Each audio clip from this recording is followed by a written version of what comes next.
Grabe ano? Hindi mo talaga masasabi kung kayo talagang pinagtakda ng Panginoon bago sila magkaroon ng ganyang kagandang anak.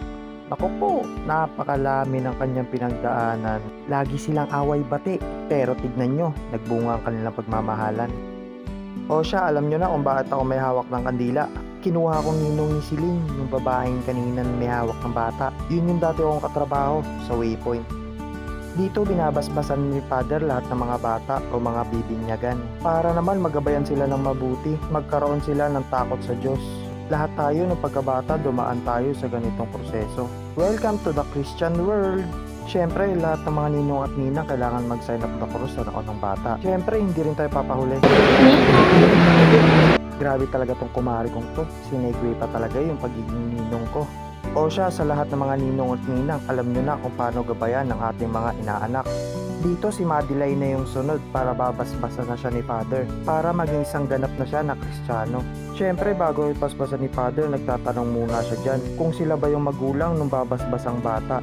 Dyan din nakapagbiruan si Father kung ilang anak yung kaya nilang gawin. Sabi ni pare, 7 ang kaya niya. Si Mari naman 12 yung gusto. Kaya nagkaroon sila ng konting tawanan dyan. Ang sarap lang sa pakiramdam ng pagiging magulang. Yung may dadaan mo sa proseso para maging tunay na Kristiyano. Dahil kapag nabasbasan ka na, si Lord na ang bahala sa'yo, puro protekta. Hanggang sa paglaki mo o mga desisyon mong gagawin. Kaya ngayon palang Madeline, magkakaroon ka na ng takot sa Diyos. Ito na yung oras na kailangan na sindihan ng ating mga kandila.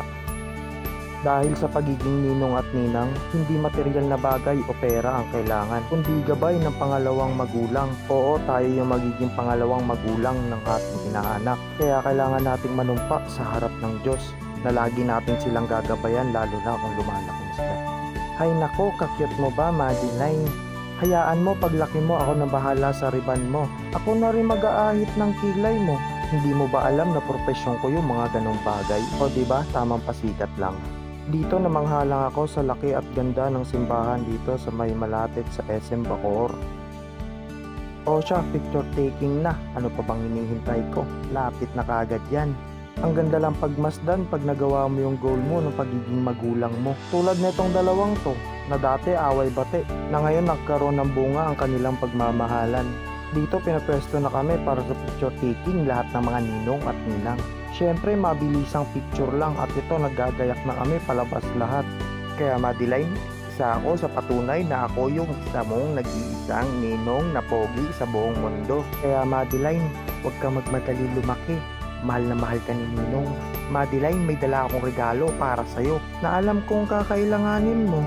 Hay nako, pagka-pretty mo ba? Pero bakit ganun? Parang natakot ka naman yata sa akin, Madeline.